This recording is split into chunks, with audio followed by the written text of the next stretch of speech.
Hello mga ka-seniors.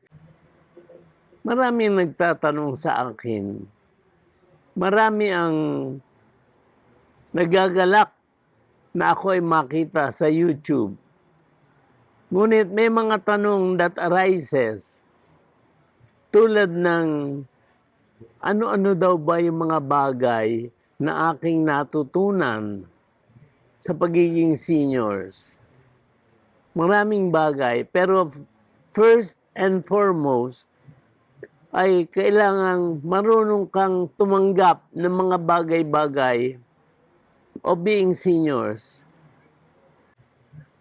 Maraming bagay na mahirap tanggapin ang isang senior. Pero dapat tanggapin sapagkat hindi maiiwasan dadating sa buhay namin.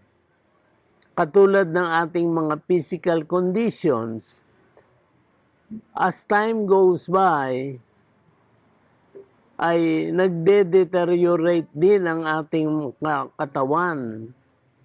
So marami tayong nararamdaman at ito ay kailangan natin pag-aralang tanggapin ng may ngiti sa labi at pag-asa sa Panginoong Diyos na ito ay tutulungan niya tayo. Katulad ng pagsakit ng tuhod, pagsakit ng balakang, madalas ang pag-ihi,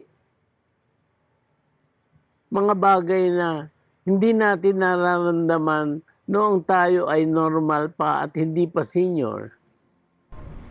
Katulad ko na marami ng pinagdaan ng operasyon.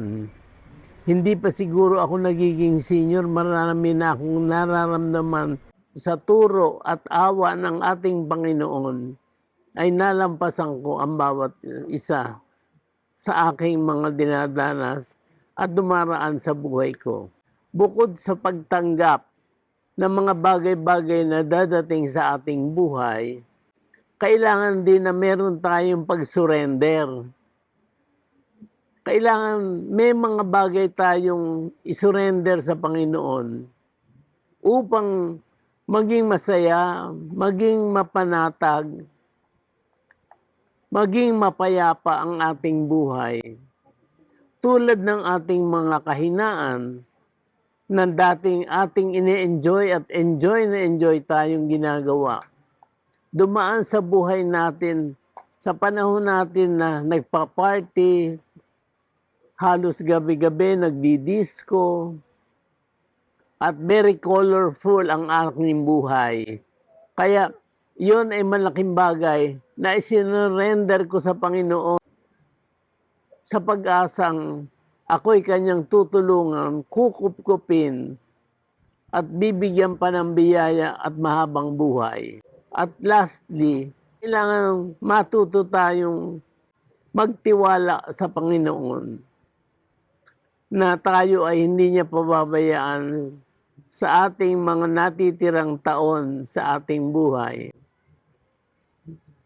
At bigay ko lang sa inyo ang isang tip.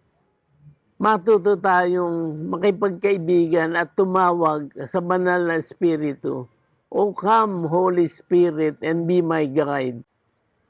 Kailangan hilingin natin sa Panginoon na tayo ay maging masaya sa mga natitira nating buhay at ingatan ng Panginoon ang ating kalusugan, lalong-lalo na ang ating mga isipan upang hindi natin danasin ang mga dinaranas ng iba ng mga kapansanan sa isip na hindi tayo mawawala sa tamang kaisipan.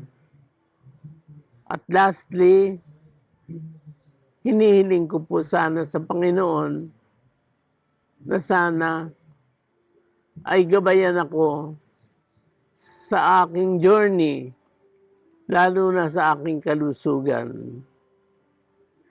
Mabait ang Panginoon. Tumawag lang tayo. Huwag na huwag tayo makakalimot. At tayo ay kanyang gagabayan sa ating pinagdadaanan papunta sa ating latter years. Maraming salamat po.